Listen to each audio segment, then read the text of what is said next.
Sebelum doa, mari kita bersama-sama membaca Zikrul Jalalah yang selalu dianjurkan oleh Al-Habib Al-Imam Al-Qutb Abi Bakar bin Muhammad As-Segaf Gresik untuk dibaca pagi dan sore untuk menguatkan kita punya iman dan diselamatkan daripada rayuan syaitan.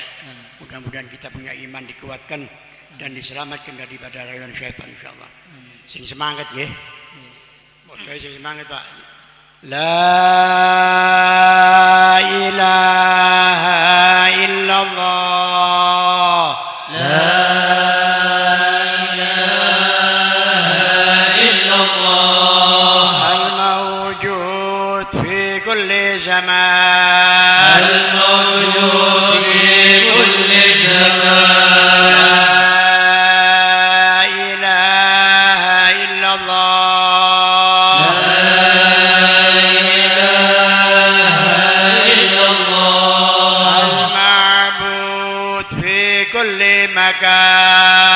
المعبود في كل مكان لا إله إلا الله لا إله إلا الله المذكور بكل لسان المذكور بكل لسان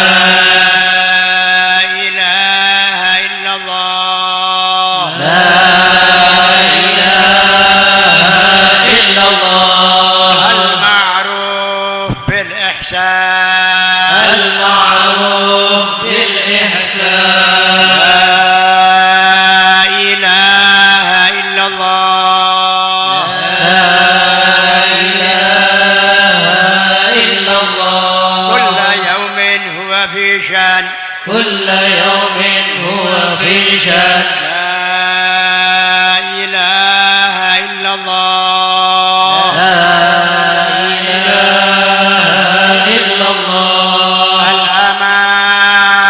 الأمان من زوال الإيمان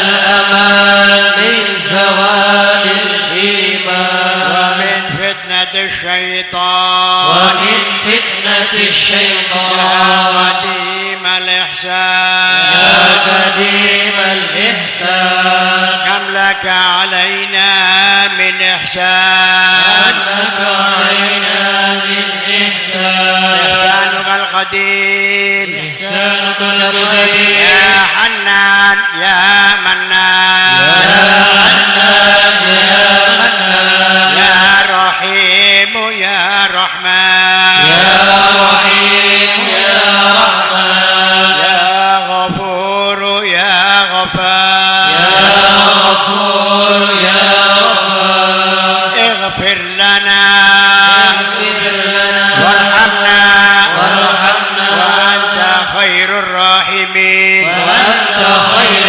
الراحمين. وصلى الله على سيدنا محمد النبي الأمي وعلى آله وصحبه وسلم. الحمد لله رب العالمين.